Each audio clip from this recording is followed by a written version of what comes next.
Siamo qui nella chiesa di San Giuseppe di Sassari per questo secondo appuntamento con la terra dei nuraghis, per Catalan TV e per la Gazzetta Sarda, e oggi avremo anche il drone di Paolo Lombardi ad accompagnarci per questo appuntamento che riguarda la tradizione del gremio della Mercede per il trasporto del candeliere verso la sede in via Guascone Capra, la sede museo così importante e così bella, e quindi da qui, da questa chiesa, sede liturgica del gremio, voi state già ascoltando i suoni del tamburo e dell'ottavino che sono propri del gremio della Mercede e che sentirete anche per la parata dei candelieri e che anche oggi ci accompagneranno in questo viaggio per il trasporto del candeliere. Quindi restate con noi, con le immagini del drone e con Catalan TV, Gazzetta Sarda, per questo bellissimo appuntamento delle tradizioni sassaresi.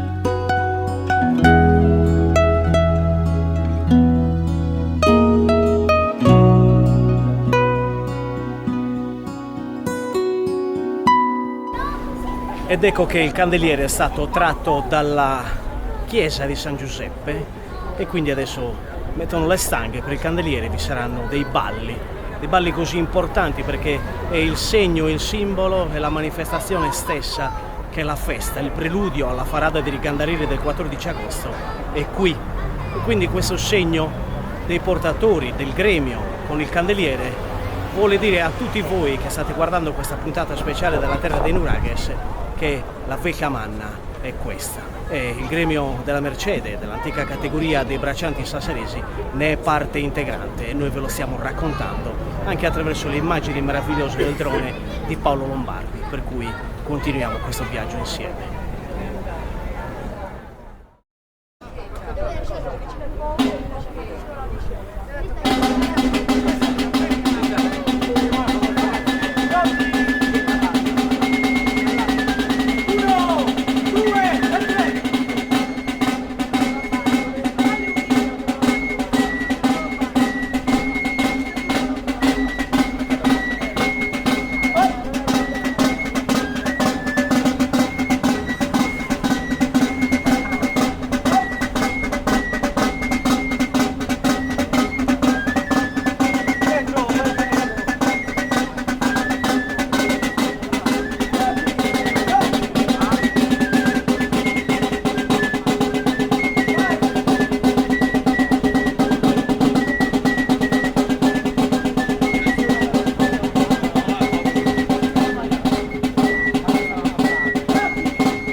sede museo in via Guascone Capra e stiamo percorrendo la via che ci porta, Corso Cossiga se non ricordo male, che ci porta all'emiciclo Garibaldi, e lì vi sarà un'altra sosta del Candeliere e continueremo quindi a vedere questo ballo particolare, bellissimo, del Candeliere di Nostra Signora della Mercede al suono di piffaro e tamburo, qui per la terra dei Nuraghis. Catalan TV, Gazzetta Sarda, puntata speciale dei miei viaggi culturali insieme al gremio di Nostra Signora della Mercede.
E allora, come vedete qui, amici della terra dei Nuraghis, il Candeliere di Nostra Signora della Mercede, dell'antica categoria dei braccianti sassaresi, è qui per una sosta nel percorso che poi lo porterà direttamente dalla sede museo di via Guascone Capra, al centro storico di Sassari. Siamo all'emiciclo Garibaldi e quindi è qui il Candeliere balla, la gente si avvicina, vuole toccare con mano un po' questa atmosfera. E questo è quello che vi regaliamo in questa puntata speciale, dove prevalgono i suoni del Candeliere, prevalgono le immagini e le coreografie dei portatori con il ceroligno di Nostra Signora della Mercede. Ma continuiamo ad andare avanti e seguiamo quelli che sono anche i suoni dell'ottavino e del tamburo. Questo è il repertorio per la Farada di Ricandarelli, quindi non è il repertorio che di solito si svolge quando è presente la bandiera del gremio, ma in questa serie di suoni vediamo per esempio la raspa, vediamo per esempio la danza, vediamo anche il ballo sardo. Sono tutte coreografie che poi i portatori seguono sul suono del piffero, dell'ottavino e del tamburo. E allora continuiamo il nostro viaggio nella terra dei Nuraghis con il gremio di Nostra Signora della Mercede di Sassari.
Ora, come vedete, siamo quasi per, come dire, addirittura d'arrivo qui, siamo in Corso Vicco e quindi stiamo per arrivare alla sede museo in via Guascone Capra.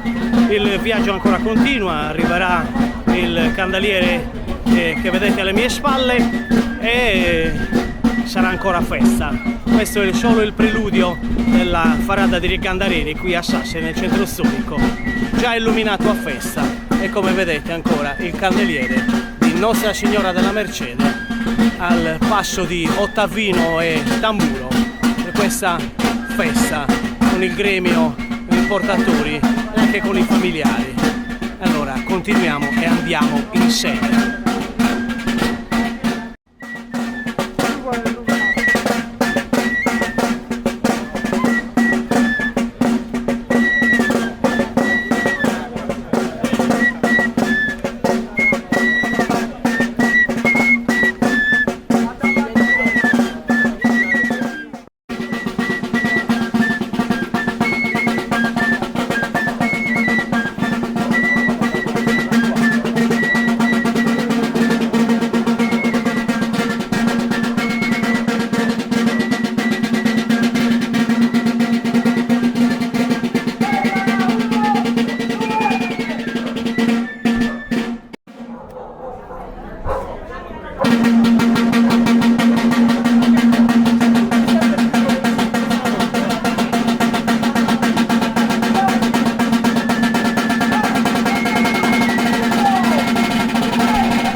Cari amici della Gazzetta Sarda e di Catalan TV, al termine di questo viaggio, il candeliere di Nostra Signora della Mercede, dell'antica categoria sassarese dei braccianti, è arrivato qui in sede.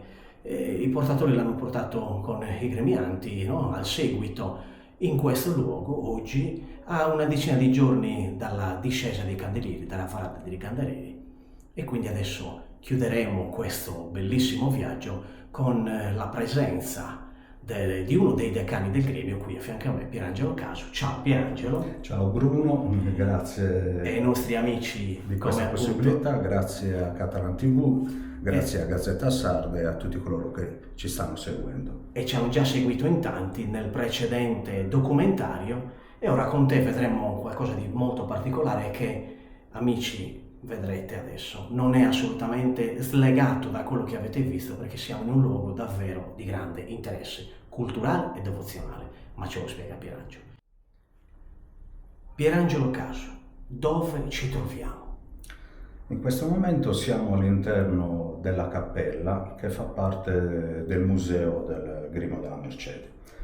È l'unica cappella che c'è, che è privata, dei gremi sassaresi. Siamo alla sede museo. Siamo in via Guascone Capra 5 a Sassari. Che abbiamo già appunto riferito e detto una palazzina ottocentesca, dove voi che cosa avete, insomma, a secondo piano, dici qualcosina un po' come è distribuita. Noi qui a fianco abbiamo il portoncino, loro non lo vedono, che porta porta appunto al secondo piano, dove abbiamo la sede museo, la sala del consiglio, una sala adibita alla vestizione dei gremianti con un armadio dove sono riposte tutte le divise, e poi un'altra sala dove sono esposti altri arredi del gremio. Benissimo. Poi al primo piano abbiamo la parte che già i nostri telespettatori hanno visto, che è quella adibita per il candeliere e anche per la festa patronale.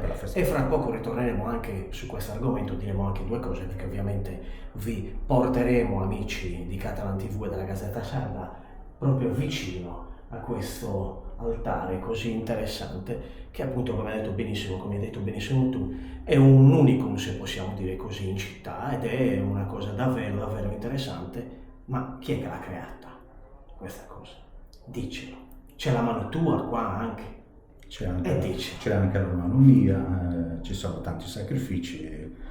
Nel 1990 ho acquistato l'appartamento e poi anche questi due locali, che poi sono stati adibiti, uno a cappella e uno a sede museo, e poi appunto l'appartamento di su, e ne ho fatto dono al gremio. Bellissimo. E insieme all'altro decano, Antonio De Rosas, avete iniziato qui a dargli una mano, come si dice, no? Qui insomma l'avete veramente adibita a quello che è poi quello che vediamo oggi. È stata consacrata quando? È stato quando benedetta questa sede museo, questa cappella, perdonami? Questa cappella è stata benedetta nel 2007 da Monsignor Paolo Azzei, in occasione della sua prima visita pastorale in città.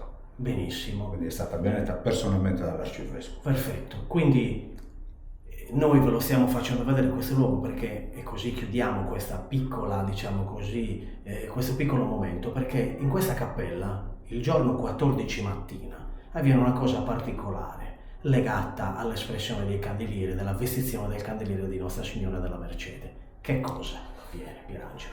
Allora, è tradizione che il sindaco faccia omaggio a tutti i gremi, o meglio alla moglie dell'obriere di candeliere,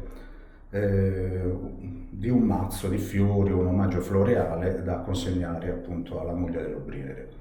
In questo caso, essendoci la cappella, la padrona di casa, chiamiamola così, è lei, è la Madonna, quindi il mazzo di fiori sarà consegnato a lei. E quindi c'è questa bellissima scena in cui il sindaco stesso, accompagnato anche eventualmente nel momento da alcuni della sua giunta, no? Per esempio può venire anche con un assessore, arriva qui, entra con l'omaggio floreale, questa scena molto particolare che sembra tolta da qualche film, no? Insomma, così interessante. C'è questa scena dove lei riceve questo bellissimo omaggio floreale. Ed eccoci con Pierangelo Casu. Ora ci guiderai in una piccola digressione anche storica sull'Ordine della Mercede, ma ovviamente su quello che noi vediamo, cioè sul simulacro prevalentemente, e poi su queste reliquie, ma non diciamo ancora niente. L'iconografia di questo simulacro, dici qualcosa? Allora Bruno, l'iconografia che vediamo qua è praticamente quella tipica dell'ordine. Si tratta di una statua della metà dell'Ottocento in legno che viene raffigurata con l'abito tutto bianco, che è l'abito mercedario, in omaggio a quella che è la Immacolata e Purissima Concezione della Madonna.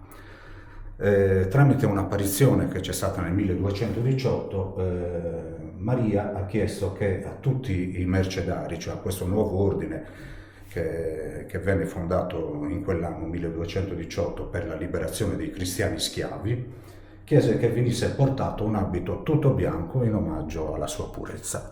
E quindi in genere tutte le Madonne della Mercede del mondo hanno questa iconografia. Ma vediamo degli scapolari, uno stemma, dici qualcosa anche su questo? Allora, lo scapolare rappresenta praticamente l'abito della Madonna in forma ridotta, questa parte dell'abito. Si chiama scapolare perché viene posto nelle scapole delle persone e rappresenta appunto l'abito in forma ridotta. Lo scapolare ha due raffigurazioni, una M di Maria e poi lo stemma dell'Ordine della Mercede. Questo stemma è nato precisamente nell'anno di fondazione dell'ordine, nel 1218, ed è formato da due parti. La prima parte è una croce bianca in campo rosso, che è la croce della cattedrale di Barcellona, dove venne fondato l'ordine. Invece la parte inferiore è costituita da 4 sbarre rosse in campo d'oro, che sono praticamente lo stemma del Regno di Aragona. In genere lo stemma è anche sormontato da una corona, che in questo caso non la vediamo, però la vediamo sopra, dove nel petto della Madonna c'è una corona che rappresenta la corona del re Giacomo I d'Aragona, che è considerato il cofondatore dell'Ordine della Mercede, insieme a San Pietro Nolasco. Bellissimo, tutto molto molto interessante. Quindi il legame stesso del gremio va ad inoltrarsi più spiritualmente, profondamente, a quello dell'ordine, quindi attraverso l'iconografia di Nostra Signora. Quindi il gremio non è mai staccato da tutto questo, il gremio è legato a tutto questo. Assolutamente sì, Bruno. Infatti l'11 febbraio del 1985 abbiamo ricevuto l'aggregazione all'Ordine della Mercede, cioè praticamente l'Ordine ci ha considerato come parte integrante della famiglia mercedaria. Da quel momento abbiamo potuto anche lucrare le indulgenze proprie dell'Ordine nelle principali festività dei santi mercedari, nella festa della Madonna della Mercede, e poi nel giorno dell'aggregazione, cioè nell'anniversario dell'aggregazione, che è l'11 febbraio. È veramente tutto molto interessante, Pierangelo. Io mi ricordo anche che mi avete accennato qualche altro momento anche la condizione stessa della messa propria che voi... Sì, già dal 1984, cioè da un anno prima dell'aggregazione all'ordine, abbiamo la facoltà di utilizzare il messale proprio dell'Ordine della Mercede, per cui praticamente il giorno della festa della Mercede, la prima domenica di ottobre, la messa è proprio quella della Madonna della Mercede. Ma se mi ricordo bene, anche la novena è molto diretta e particolare verso il gremio durante la novena. Tutte le funzioni che noi facciamo sono sempre ovviamente rivolte alla patrona, che è la Madonna della Mercede. È un titolo che significa misericordia, è una parola antica che troviamo per la prima volta nel 1215, cioè 3 anni prima della fondazione dell'Ordine della Mercede, nel Regno di Castiglia, e precisamente nel libro delle Siete Partidas di Alfonso X detto il Savio. In questo libro c'è scritto, fra le altre cose, che liberare gli uomini dalla schiavitù è una cosa molto gradita a Dio, perché è opera di mercede, cioè opera di misericordia. Quindi mercede vuol dire misericordia, però misericordia è una parola italiana che deriva dall'unione di 3 parole latine, miseris cor dare, che letteralmente significano aprire il cuore ai miseri. Ecco il titolo della Madonna della Mercede, o Madre di Misericordia, perché in quel lontano 1218 lei aprì il suo cuore verso tantissimi schiavi che nessuna potenza umana avrebbe potuto mai soccorrere. E questo che stai dicendo lo possiamo vedere anche nell'altro simbolo che lei propriamente ha, ovviamente, no? E che tiene anche Nostro Signore, no? Ovviamente le catene sono un rimando alla schiavitù e lei è colei che praticamente spezza le catene e ridona la libertà. E oggi probabilmente spezzerà anche le catene in generale di tutti quelli che sono prigionieri di un qualcosa, potremmo dire. Non so se sto esagerando a dire questo, Pierangelo, sai, uno che è prigioniero, non so, dei mali dell'esistenza o di un mondo della droga o di qualcosa, allora lei potrebbe essere, anzi certamente, no, il punto di riferimento per tutto questo. Non so se sto allargando troppo alla devozione. Paradossalmente oggi che non esiste più la schiavitù in senso lato, le schiavitù purtroppo sono aumentate, sono tantissime, come hai detto bene tu Bruno, la schiavitù della droga, la schiavitù del sesso, la schiavitù del denaro, cioè sono tantissime le schiavitù, la schiavitù del potere, purtroppo. È vero. E adesso io aggiungerei anche, in questo caso, anche in questo periodo storico, la schiavitù della guerra. Secondo me in questo momento la guerra è diventata veramente una schiavitù. Non si riesce più a fare pace, non si riesce più a dialogare con l'altro. È una schiavitù. E quindi in questo senso anche la funzione del gremio, la presenza del gremio è importante proprio perché anche voi vi fate testimoni e portatori stessi di quelli che sono i messaggi che arrivano attraverso non solo le iconografie di Nostra Signora, ma di tutto quello che poi l'ordine in sé ha e mantiene, no, su questi temi. Assolutamente un patrimonio ricchissimo. Abbiamo detto che Mercede vuol dire misericordia, ma significa anche Madonna della liberazione, Madonna della libertà, quindi c'è veramente tantissimo da dire in questo senso. Ed eccoci a questo momento in cui Pierangelo Casu, decano del gremio di Nostra Signora della Mercede insieme ad Antonello De Rosas, ci ha mostrato quest'altro gioiello qui in via Guascone Capra, qui di fianco proprio all'altra parte così importante della sede museo di questo gremio. Diamo due appuntamenti, Pierangelo, uno per la Farada dei Gandarini ma anche per la mattina e l'altra per la festa maggiore? Sì, certo, allora ci diamo appuntamento il 14 agosto alle ore 10 in questa sede. Questo invito vale per tutti, ovviamente. Siamo in via Guascone Capra numero 5, potrete vedere dalle 10 in poi la vestizione del candeliere e potete anche visitare questi locali. E avvicinarvi al gremio anche, capire un po' qual è, no, il senso di stare nel gremio. Insomma. Certo, capire anche le dinamiche di appartenenza al gremio. La nostra porta è aperta. La sera poi alle 18 l'appuntamento in Piazza Castello, dove appunto dalle 18 in poi partirà la discesa dei candelieri. Perfetto, quindi vi aspettiamo, ma il gremio vive ancora un appuntamento importantissimo, anzi l'appuntamento per eccellenza. Il nostro appuntamento principale è quello della festa patronale che celebriamo tutti gli anni la prima domenica di ottobre, quindi quest'anno vi aspettiamo il 4 e il 5 ottobre nella chiesa di San Giuseppe per vivere questo intenso momento di devozione nei confronti della nostra patrona. E con questo, salutando Pierangelo Casu, decano del gremio di Nostra Signora della Mercede con Antonello De Rosas, noi vi salutiamo. Io personalmente sono molto contento di questo viaggio, per cui amici di Catalan TV e della Gazzetta Sarda avete avuto la possibilità, grazie ai gremianti stessi, in questi due appuntamenti di capire esattamente cosa significa far parte di un gremio e nello specifico di Nostra Signora della Mercede. Grazie infinite Pierangelo Casu. Grazie a te Bruno, grazie a Gazzetta Sarda, grazie a Catalan TV e grazie a tutti coloro che ci hanno seguito. E allora, buon viaggio nella terra dei Nurages.